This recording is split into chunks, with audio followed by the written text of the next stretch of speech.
that wash over me when I bite into a perfectly grilled piece of summer corn, or the anticipation I experience when spearing a forkful of oozing burrata paired with a sliver of salty prosciutto. It's no hyperbole to compare it to a spiritual experience. The word foodie just doesn't seem expressive enough to describe people like me. There are more classic options, of course, but none of them fit the bill.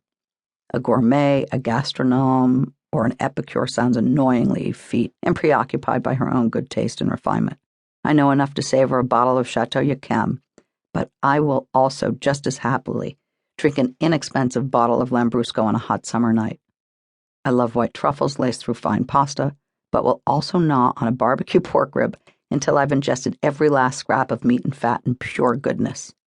So what's the word? Foodista, as I call myself in my Twitter handle? Too flip.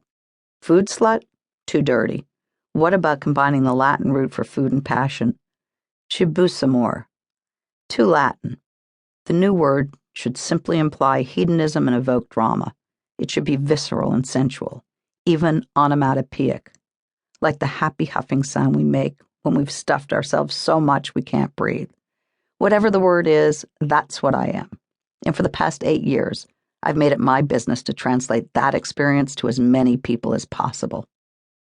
Born into a family where every meal was an event and where food was the conduit for love, I learned at an early age that there is power in the simple act of feeding people. Yet, though I'm a passionate cook, my dream was never to be a chef at my restaurants. I spent a lot of time in our kitchens watching, some would say like a hawk, teaching, tasting, and above all maintaining quality and consistency, 2 hallmarks of any exceptional restaurant. But I would never want to spend my entire career there. First of all, being a chef is grueling work that demands hours on your feet. I got into the business when I was 47. I'm in good shape, but not that good. There is no harder job in the world, and I am in awe of the speed and skill with which our chefs and line cooks execute my vision every day. Second, and more importantly, my skills are better suited on the other side of the line. A big part of any successful career is knowing your strengths. When conducting interviews, I often ask applicants to tell me where they're most comfortable.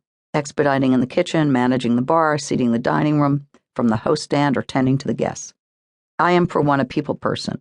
I'd be miserable, hidden away in the back of the house because much of the pleasure I get out of cooking hinges on watching people enjoy what I've prepared. I am an observer, maybe even a voyeur.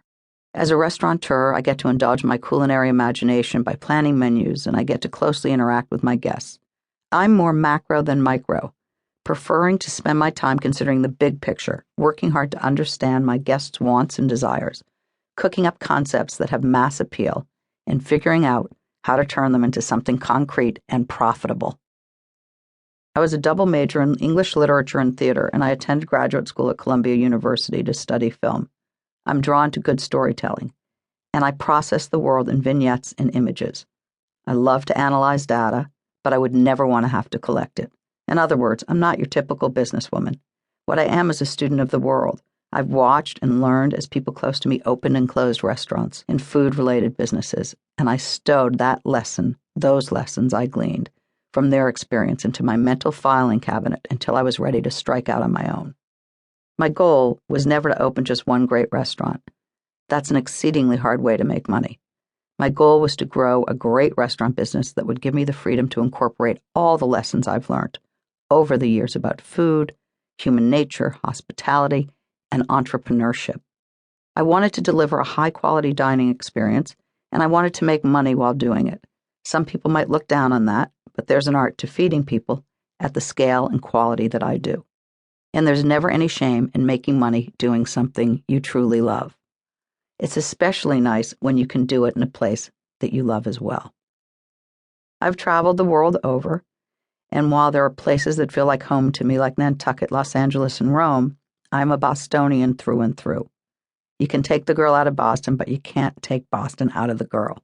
I was born and raised here, and in spite of my father's best efforts to eradicate my accent, on occasion you can hear it when I replace the ER at the end of the word with an A. I love this city for all its strengths and frailties, and I can't imagine living anywhere else. It's not easy to get a feel for Bostonians. We're discreet. Maria Kelman, the artist famous for capturing the vibrancy of life in her amazing